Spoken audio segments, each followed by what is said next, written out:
voilà amaat mbégte jano ko yéen ni ñu koy defee saa su ne ñëwaat seen entretien spécial tey ndek ñu si dalal ki nga xamante moo di Pape Mamadou Fam di président conseil départemental bu Tëngéej ba noppi bokk ci parti bi nga xamante ne moo di Pastef tey ndek ñëw fas yéene waxtaanee li nga xamante ne moo di bilan ñaari at yi nga xamante ne ñoom def nañ ko ci nguur gi bi président Bassirou Diomaye Faye ñëwee ci nga xamante ne moo di ci bopp réewu Sénégal ñu fas yéene waxtaanee defaat bilan li nga xamante ne jot nañ ko fay def seen perspective ak leneen wala tey ñu war a waxtaan ak moom ci lu yaatu Pape Mamadou ñu ngi lay nuyu di dal ci li nga xamante ne moo di plateau bi. maa lay fay Babo di am mbégte di si invitation bi ci plateau bi di profité aussi si seen antenne bi di nuyu Sénégalais yi ñuy déglu fii ak diaspora. Merci beaucoup Pape Mamadou Fam tey mooy le 24 mars 2026 24 mars 2024 ci le président ki nga xamante Bassirou Diomaye Faye ñëw ci nguur gi mu am ñaari at yoo xamante ne ñu ngi ci nguur gi di liggéey voilà yow boo ko doon noté si yow malgré si nguur gi nga bokk.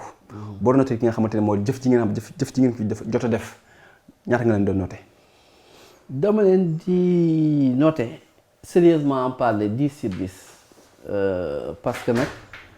dafa am li nga xam ne peut-être ku newul ci biir état doo ko xam wala ku xamul économie di réew nu muy doxee doo ko xam nga réew mi moom dañuy faral di wax ne na xaalis bi circuler na nii nangam mais ab réew dañ koy tabax comme nañuy sampee kër te ñun dañuy jàpp ne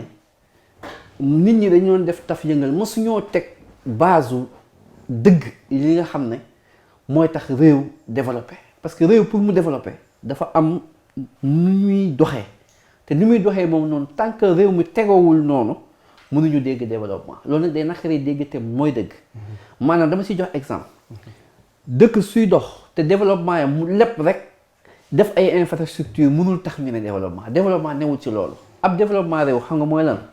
ab développement réew mooy réew mi koom gi mu am mu koy transformer sur place par exemple su nekkee am naa gerte ma fexe gerte gi au lieu ma koy jaayee ni ñu ko béyee noonu ma transformer ko en huile ci samay usines yooyu noonu ay sénégalais ñoo fay liggéey ñu dem jaay ko bitim réew am koom bu fay jóge dellusiwaat ci biir réew mi moo gën nga jaayee ko noonu ki nga ko jaay moom da koy transformer dëkkam soo ko jaayee woon fukki dërëm moom su ko transformer dëkkam andi ko moom bu ñëw jaay la ko téeméer moo tax ma expliquer ne pour développement dëgg am loolu la ñu commencé soo xoolee suñu or bi dañuy def comptoir soo xoolee pôle 8 pôle yi ñu bëgg a créer si région yi loolu la fu ñu amee phosphate nañu am usine bu ko transformé def ko fii engrais ñu jël si li ñu si soxla li ñu si soxlawul ñu exporté ko. loolu nag dañuy wax une transformation systémique de l'économie du pays. loolu nag le Sénégal di def nii. boole ko maîtriser dette bi parce que ñun suñu dette aussi maîtriser wuñu ko ni ñuy financer suñu endettement baaxutoon soo gisee taux bi nu mu quitté ay. Entre ay 2000 nangam comment dirais-je un taux de 40% dem ba quasiment 70% plus de 70% voire même 80% actuellement nga xam ne kon le taux d'endettement bi romboon na record yëpp te loolu aussi lu ñu doon sonal la donc suñu nee boobu noonu li ma ci njëkk a seetlu mooy une volonté de l'État du Sénégal à travers son excellence le président Bassirou Diomaye Faye et son premier ministre Ousmane Sonko à avoir une transformation structurelle et endogène de la structure de notre. mais est-ce que li nga expliqué nii est-ce que nekkul ñi nga xamante ne mooy les intellectuels ak ñi nga xamante ne ñoo nekk si mouvance présidence bi ñoo ko comprendre mais le Sénégalais lambda boo ko expliqué lii du mës a comprendre xam yéen fi ngeen jëm nii parce que ñoom dañuy jàpp ne affaire yi li ngeen fi expliqué woon diggee woon ko fi ba ñoom jàpp ne daf ngeen fi presque 2 ans jusqu'à présent amul ne gars yi nañ pousse leen passe leen est-ce que ngeen expliqué nii nekkul ne juste que c'est juste pour les intellectuels pas pour le Sénégalais lambda. pousse nañ passe nañ parce que on avait tenu waxoon nañ Sénégalais langage de vérité dañ leen di wax te langage de vérité weesul nga jël dëkk xam ne dëkk bi comme ni ñu ko waxee mu ngi 4e si nga leen di làkk daal maanaam man naa ñëw def sama temps rek su ma paree ma yëkkale ko keneen moom mu dem ak problème lu ñu mën a wax nañu nangul gouvernement actuel bi seen courage seen njàmbaarte ne na dëkk bi foog ñu samp jalon yi maanaam tànk dëgg yi nga xam ne mooy tax mu mun a dëgër mun a émerger dem dëgg parce que nag xam nga dañuy ñox naan émergence ñi naan développement te Sénégalais bi war na xam ne émergence wala développement du xëy rek sotti répété naa ko sànq si samay wax ku la gëm loo ni dëkk da ngay ñëw lépp maanaam fexewoo am secteur privé bu am doole fexewoo sa mbay maanaam dem ba mën a am autosuffisance alimentaire maanaam donc li si ëpp si li nit ñi di béy si ñu ko siy dundee li si des ba di exporter di jaay si yeneen dëkk waxu la ne tey développement mën na am secteur boobu noonu primaire boobu ñuy wax primaire muy mbay mi moom moo war a jafandu si secteur bi ñuy wax secondaire maanaam ñiy transformation muy usines yi maanaam su mbay mi amee lu mu def jox ko usines yi ñu transformé ko par exemple Casamance mën nañ fa am ay fruits mais fruits yooyu mën nañ ko def ay transformation mu doon ay fruits locaux yi nga xam ne dafay dañ koy dugal comme ni ñuy jëndee ñun ay pot d'ananas ay pot nangam ñun li ñu am aussi ñu fexe ko aussi transformer sur place yi ay confiture yi ay nangam ñu nit di exporter. xam nga kon loolu ñu ngi si beneen niveau bi su nekkee secteur li ñuy jëlee si suuf si la ñu koy transformer si fii su nekkee or bi nga am comptoir parce que soo amee comptoir day changé waat comme ni ma wax rek jël rek yóbbu li nga ciy perte mënoo ko dabu. D'accord xam nga loolu mooy secondaire bi. léegi soo jógee si secondaire bi nag nit ñooñu suñu jaayee am xaalis investir wala ñu denc. léegi nag si la banque yi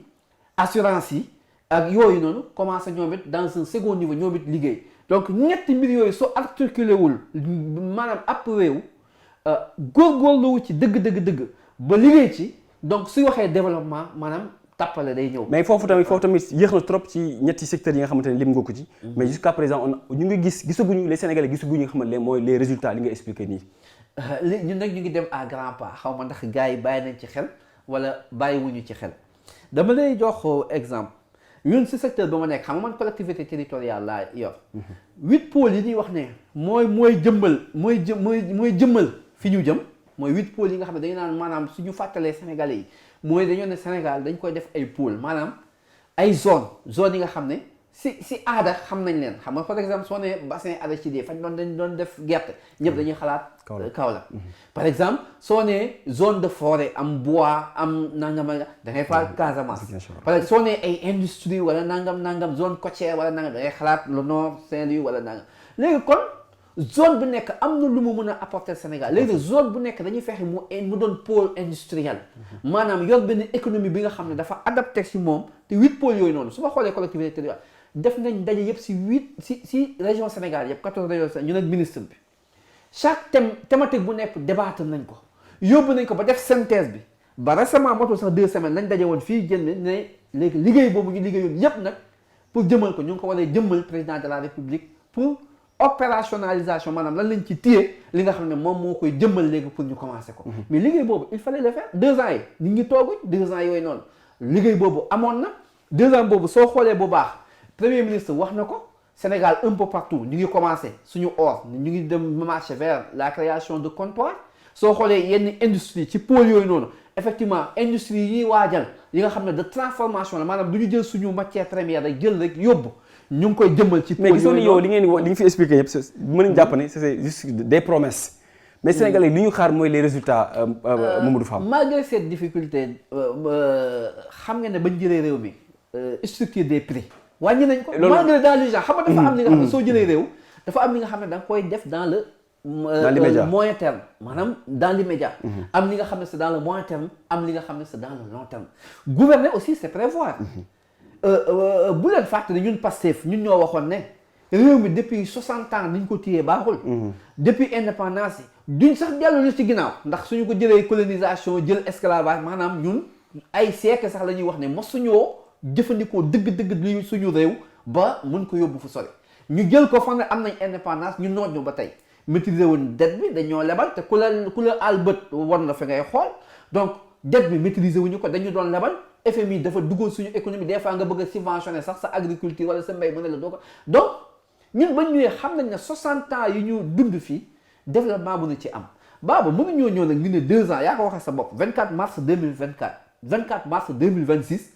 ñu ne nii baguette magique ab réew waxuma la sax ab kër sax mën nga ko mais seen leader moo ko waxoon non on n'a jamais dit on n'a jamais baabu déet dama d'accord ak yow suñu leader li mu wax leer na suñu jëlee dëkk bi dinañ ko transformer mais dans la vérité te lan waxoon ñu ngi ci. mais ñëw na sama koñ ñëw na Wakaam si plage bi. waaw mooy bu ñëwee si plage bi nee nañ. ñun bés bu ñu jëlee réew mi. waaw ñi nga xam ne yéen jën yi sax si da ngeen ko jël si di ko for ci mbedd di ko for si plage bi. pour maanaam pour di wan ne ñun bu ñu fi toogee maanaam jën dina bari dootul am jooyati li nga xamante moom ngeen jooy ci nguur gi ñu nekk mais dañoo gis tey la wàllu gën a ay la dañoo fa dem nañ fa def reportage mais am nañu pêcheurs yoo xamante ne dematuñu géej ndax seen jafe-jafe yi nga xam ne ñu ngi ko dund biir géej. non Babou nañu waxante dëgg nag licence yi ñëpp xam nañ ne ni ñu doon joxee licence yi changé na Sénégal xam nga nag yow si yan su ma yoroon peut-être sama naatoo pêche mais je sais que on suit souvent l'actualité licence yu bëri renouvelé wuñu ko nañu wax ñun bañ fu ñu jëlee réew mi bañ jëlee réew mi mais réew mi bañ ko jëlee Babou demal nga xool gaz ñaata la leen jar nan la ceeb doon del ñun sax loolu dañu koy dangu la mooy prix bi moom wàññeeku na mais teewul ba tey souffrance yaa ngi mu ngi am ci côté sénégalais mais mënul ñàkk suñu ñëwee ne sénégalais yi en 2 ans seen souffrance day diñ tamit nañu waxante dëgg loolu man mosuma dégg fu ñu ko waxee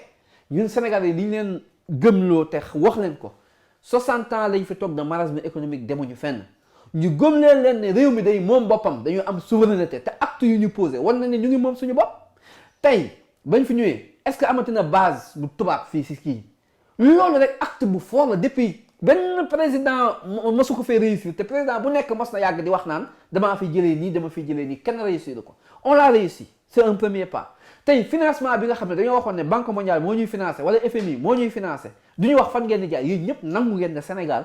fi muy jaar sax pour fay boram wala fu muy jaar ba fay salaire sax ba tey ñoom FMI da leen jaaxal parce que on est en train de se dire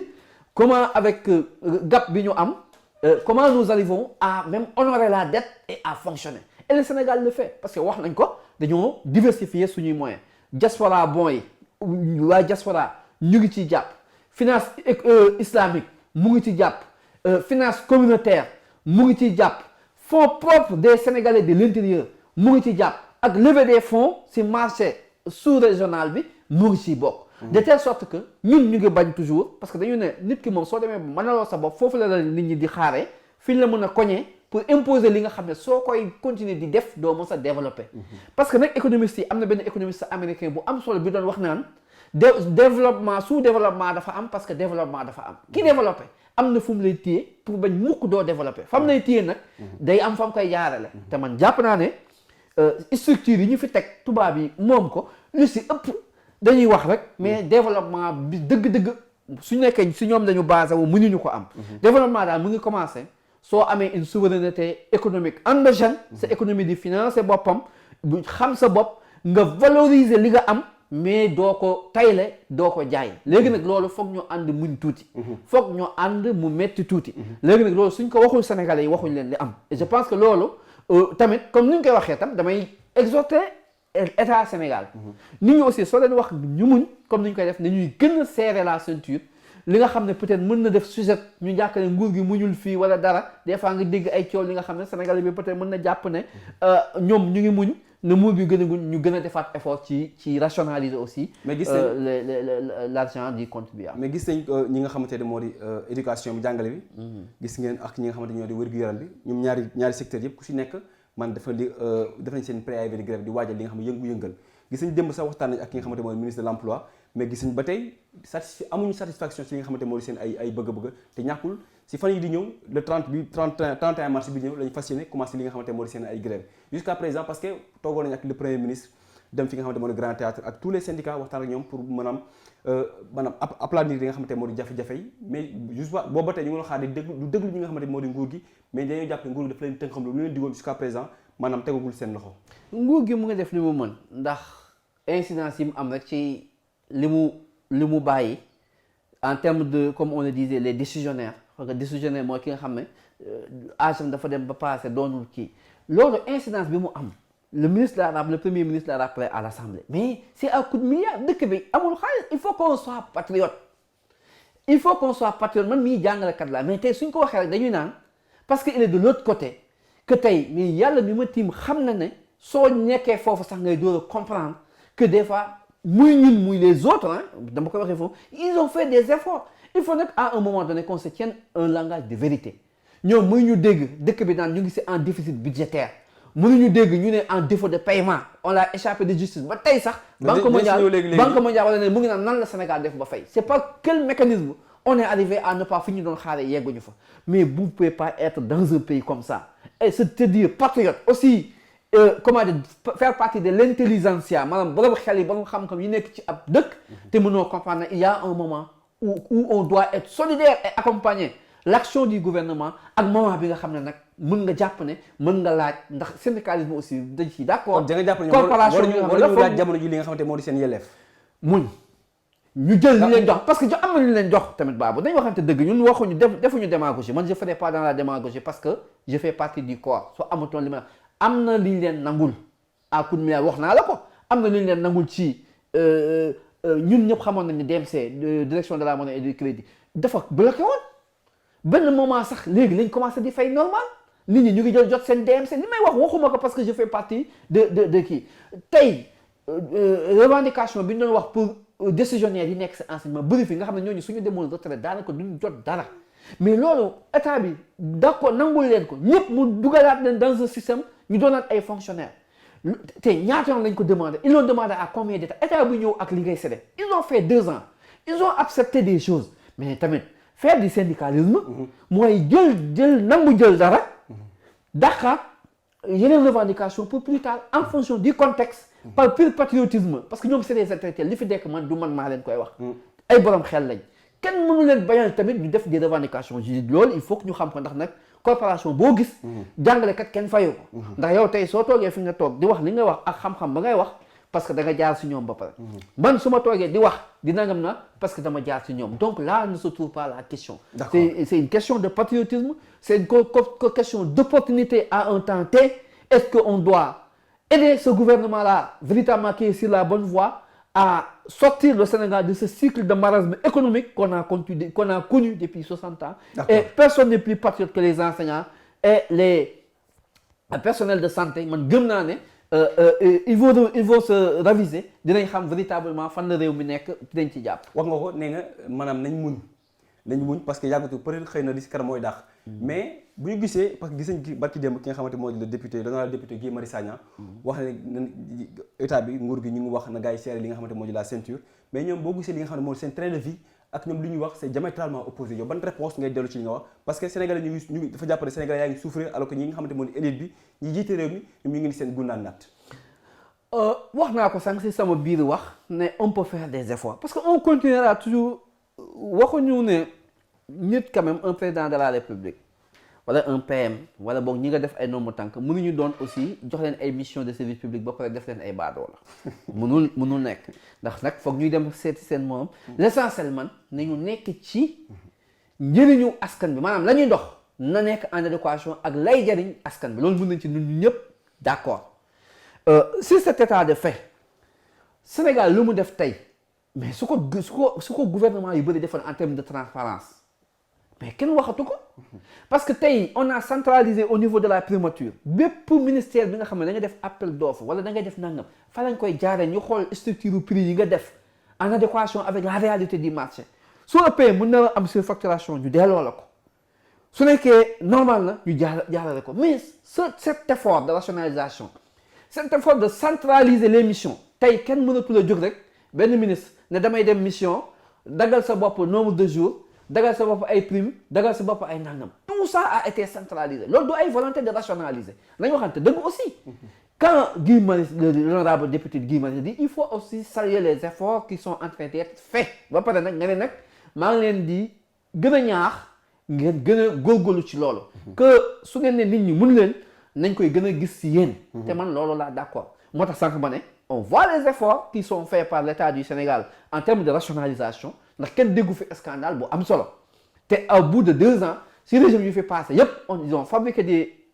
milliardaires mais fii ñëpp xam nañ ne ñi bokk ci régime actuel bi xam nañ ne amuñu les coups de France ba lu leen neex def wax nañ leen ko. mais Thierno Alassane Sall mu ngi jusqu'à présent mu ngi def marquage à la culotte nga xamante ni moo di. affaire Thierno il fait de la politique ce jeune là li mu wax leer na gis nga nit. mais président soo ko jàppee si scandale da nga ñëw oo ko si débat mu oo la si débat ñëwal nga pëtakal ko tu vois le mettre devant le fait accompli mais ñun xam nañ ne c'est de la politique politicienne Jean Michel ñu ngi koy encourager c'est un jeune très dynamique mu ngi def liggéey bu am solo nit ñi nag mënuñ leen bañal ñu politique. D'accord mais nag ñun xam nañ ne au fond c'est vide. yaa ngi wax dañuy war a mën a si transparence ngeen di dox. mais gis nañ ne démb Sénégal dañoo lever benn fonds bu toll ci maanaam 650 millions d'euros. nga xamante ne boo ko lié boo xaymaa mu ngi nekk 422 milliards de francs CFA mun nañ mel ni da ngeen ko def maanaam dette boo xamante ne da ngeen doon joxoñ baaraam tuuma ñi nga xam ne ñoo fi jóge ne ñoom dañ am dette boo xam ne dañ ko làqoon muy dette cachée. mais est-ce que tamit li ngeen def nii démb ngeen lever fonds bi sur lu toll maanaam 650 millions d'euros waxu leen ko kenn ba démb li nga xamante ne mooy rapport bi génn bi jóge fële ca bitim réew ñëw wane affaire ba opposition bi jàpp ci gën ko divulguer ñu wax est-ce que loolu tamit mën nañu jàpp ne loolu bokk na ci li ngeen doon woote maanaam jubal ak jubbanti. ma ne bravo dañ ñu wax nañ ñu wax Thierno Alassane nañu wax fan la ñu waxee ne fan la ñu def dette cachée mais nous avions dit à l'Assemblée waxoon nañ 6 000 milliards yi et quelques mais soo xoolee si loi de finances initiale bi ñu defoon on avait clairement dit ministre bi demal uti leen gouvernement bi uti leen xaalis bi nga xam ne déficit bii ñu a am parce que ñun xam nañ ne mën nañ nekk défaut de paiement uti leen xaalis bii loolu ñun dañ ko jaarale fi ñu ko war a jaarale ba assemblée jox ndigal si LFI bu njëkk bi pour ñu dem uti loolu mooy 6 000 nangam naa kon man quand on vient me dire lépp di nëbb man daf may jaaxal. mais parce que pare que mooy FMI moom yëguñu ko levée bii nii. mais FMI en quoi tout notre système moom dafa am ñun wax naa la ko am na benn système bi nga xam ne si moom la jógee ñun basé wuñ si moom kese ñun l'essentiel nous sommes en adéquation avec les lois et règlements de notre pays duñu suñ nañ ko waxante nag on leur doit du respect parce que c'est des partenaires avec lesquels nous travaillons nous ne pouvons pas dire que ne amuñu benn droit de regard dañuy def au contraire mais ça ne veut pas pour autant dire que nous attendons seen aval pour quand même être dans la bonne trajectoire et trouver des solutions à nos problèmes économiques donc l'essentiel man bañ ko xoolee on l'a rappelé que li ñuy leb nii maanaam am na fu ñun xam nga peut-être wax nga ko sànq Sénégalais bi xamul budget ni muy fonctionner par exemple man mi nekk dans une collectivité territoriale est-ce que xam nga ne si exercice bu ñuy def des budgets en fin d'année li ma war a def yëpp dama koy wax ak nangam mënuma def leneen lu nga xam ne maanaam li nga xam ne binduma ko fi avant que ñu defaat session extraordinaire virement des crédits mënuma def mukk li nga xam ne waxuma ko woon ak nit ñi xam nga fan lañ war a xool lépp nañ li nga xam ne war a ñoo lépp wala am nañ lu ñuy nëbb est-ce que si loi de finances yi am na fu ñu ko waxee am na fi nga xam ne prévoir nañ ne war nañ uti xaalis à telle hauteur oui c'est la vérité ku def si LFI bi di nga gis ne bind nañ si plus de 6 000 et quelques milliards et quelques yi nga xam ne dañoo santoon état bi bu dem uti ko. mais est-ce que si registre boobu pas à pas ngeen lépp loolu def ngeen expliquer les Sénégalais pour li nga xamante ne moo xew dema bañ a am comme ni ngeen ko tàmbalee def rek loolu def rek. fësal ko baabu c'est pourtant très clair. mais nag dañu waxante dëgg xam nga yow ab réew tamit structure dafa am mën da ngay jéem a expliquer maa ngi jéem a expliquer li may expliquer nii. dina accessible à des Sénégalais mais politiciens yi mënoo leen tere. ñu wax xam nga ñun mënuñoo wax lu amul on peut mënu réinventer roue mais li ma wax nii yàlla xam na ne moom moo am nous tous nous attendons ñun ñuy suivre bokk des acteurs politiques xam économie di ci kii parce que ñun si loolu la ñuy dépendre di suivre exercice yi nous avions compris que ñun ñii am nañu problème tey soo laajoon Sénégalais yi est-ce que lan mooy défaut de paiement wala ñu ngi koy waaj a am wala défaut de paiement yan incidence na nar a am si suñu dundin tey Sénégal mais dañuy jàpp seen gémmiñ te loolu la ñu doon kàmbal mais ñun ñu ngi góorgóorlu wax naa ko fii sànq ne ñu ngi ut ay forme de financement yi nga xam ne ñun ñu ngi maîtriser suñu dette bi fi ñu ko fekk dafa jéggi dayoo tey nga ñi la aaloon ne la par force da ñuy fay te yow di nga leen fay ba pare di dund mu ngi mel ne benn borom kër bi nga xam ne salaire am 200 000 la léegi 200 000 yi 190 000 ñu ne ko ñi ko lebal amul benn issue bu mu jaar ñu ne ko yow di nga ko fay ba pare après mu jóge si war a dund mu war a fay dette bi chaque weer waaw mu fay dette bi ba pare su desee 10 000 ñu ne ko après dund ci loolu la xaw a nuru si Sénégal maanaam dette bi ñuy fay plus déficit yi ñu am budgétaire yi ñu am déjà ñun plus nag charge yi ñu am ak dette intérieure bi comme nangam ak charge yu état Sénégal am mais c'est extrêmement difficile il faut que Sénégalais yi xam loolu état bi tey miracle la ñuy góorgóorlu fu ñuy kàmbal yëpp ñu koy jéggi di dem te wax naa ne grâce à kan suñu xarañte xam ne mën nañ mobiliser ay eurobond maanaam suñu diaspora bi am na lu ñu nga xam ne mën nañ ko organiser avec banque de la diaspora bi ñu wax xaalis bi ñuy commencer di am lu ñu fay copte tey financement islamique nga xam ne moo gën a nooy ñu ngi ci financement marché sous-régional bi liñ ci yëkkati yéen ñëpp gis ngeen ko te saa ñu ko yëkkatee on atteint nos objectifs financement communautaire bi nga xam ne mën na nekk ci biir réew mi et cetera ak des partenaires financiers institutionnels yi nga xam ne tamit ñu ngi ciy jàpp nous arrivons à tenir le coup loolu nag mooy dëgg bi nga xam ne dañ ko wax sénégalais mais ay ñu ngi leb ñun ñu ngi leb ba fees del ñu naan ñu ngi leb di ko nëbb ak lan lañu fi leb ak ba tax ñuy commencé nëbb nañu waxante dëgg li am leen li nga xam ne suñ ko waxee sax yéen posez-vous la bonne question lan la fi sénégalais yi leb ñun bañ fi ñëwee ba léegi ba tax ñuy wax ñun on a besoin effectivement de financement te nëbbuñu ko parce que déficit yi ñu yor en termes de dette publique dañoo si dem dayoo bi nga xam ne suñ ko maîtriser wul c'est déjà un peu très difficile mais suñ ko maîtriser wul kon on ne parlera plus du Sénégal. mais ni nga ko gisee gars yi gisee nga ne gars yi dañoo jàpp ne ni nga ko gisee ni explication bi gars yi joxe démb par rapport ak li nga xamante ne moo di seen contribution yi def muy di ñi bokk ci société civile de même que ñi nga xamante ne moo di opposition bi dañu jàpp ne rupture amu fi mais dañuy dugg ci li nga xamante moo jëm ci wàllum yoon ci ñaari at yi nga xamante ne président Bassirou Diomaye Faye def nga ko gis ne à chaque instant ki nga xamante mooy seen leader mooy le premier ministre bu génnee maanaam day jàpp ne li nga xamante moom la doon xaar ci justice bi amul yow de votre part est-ce que bilan ñaari at yi nga xamante ne def ngeen ko ci est-ce que vous êtes satisfait ci li nga xamante ne def ngeen ko ci jëm ci wàllum justice. oui mun na gën a gaaw ressenti la parce que man am na peut-être fi nga xam ne mën naa ko fa teg. nañu jàpp ne ba ñuy door a toog on n'avait pas l'assemblée xam nga yéen a wax 10 ans yi mais dafa am lu mécanisme yu bëri yi nga xam ne ñun analyser wuñu ko ba ñu toogee assemblée la majorité. te fa la war a mën a jaar réforme yi nga bëgg a def justice yow yoroo woon assemblée tooguñu un certain temps matal 2 ans yi pour ñu tas assemblée ba ñu tase defuñu benn délai après délai boobu noonu ñu dafa tëggaat ay élection ba ñu tëggaatee élection ñu amaat assemblée bu bees loolu soo ko si dindee parce que du la jëlal 1 an dañoo waxante dëgg ba assemblée bañ ko tëggaatee jëluñu foon benn loi bi nga xam ne moom la ñu bëggoon def loi bi buy rectifier kii bi mooy grâce partielle bi dañu wax ne si c'était porté ou c'était pas porté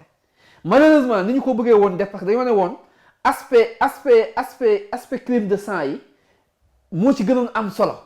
mais l'opposition ay aspect mais normalement dans toute révolution mënul ñàkk ay casse mais loolu mënul doon lu am solo li am solo yi mooy ñi Sénégalais yi jógoon dañoo xamoon ne réew mi mu ngi dem ils avaient le sentiment que démocratie dañuy xeexal kon ñun moo taxoon ñu jëloon grâce partielle pour aller plus vite grâce partielle bi gis nga li ci am ba ñu demee conseil constitutionnel qu'est-ce que conseil constitutionnel li mu ñu wax grâce bi ngeen wax ni ça vaut pas la peine parce que crime de sang yi de toute façon bokk ci donc dem leen ci on a perdu quand même là-bas aussi un peu de temps pour avoir ces éclaircissements mais loolu si 2 ans soo ko si dindee on peut avoir le sentiment que c'est un peu lent nañu waxante dëgg nag mais on peut avoir le sentiment que loolu tamit temps la woon bi nga xam ne il fallait le faire. mais on a l'habitude de dire le temps de la justice n'est pas le temps des policiers.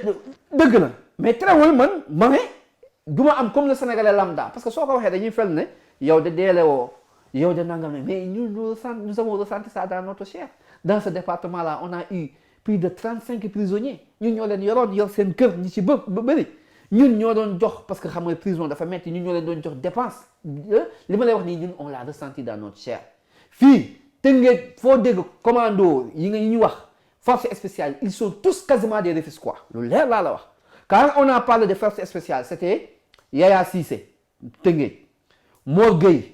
Tëngéej trois yi procureur bi saa yu ñu ci tudd ñëpp c'est des Rufisquois c'est des frères de parti qui sont là bon quand il est venu pour les commandos c'était Abdou Karim Bey sama chargé de communication au conseil départemental commando yi moom moo ko jiite mais c'est maanaam sama commune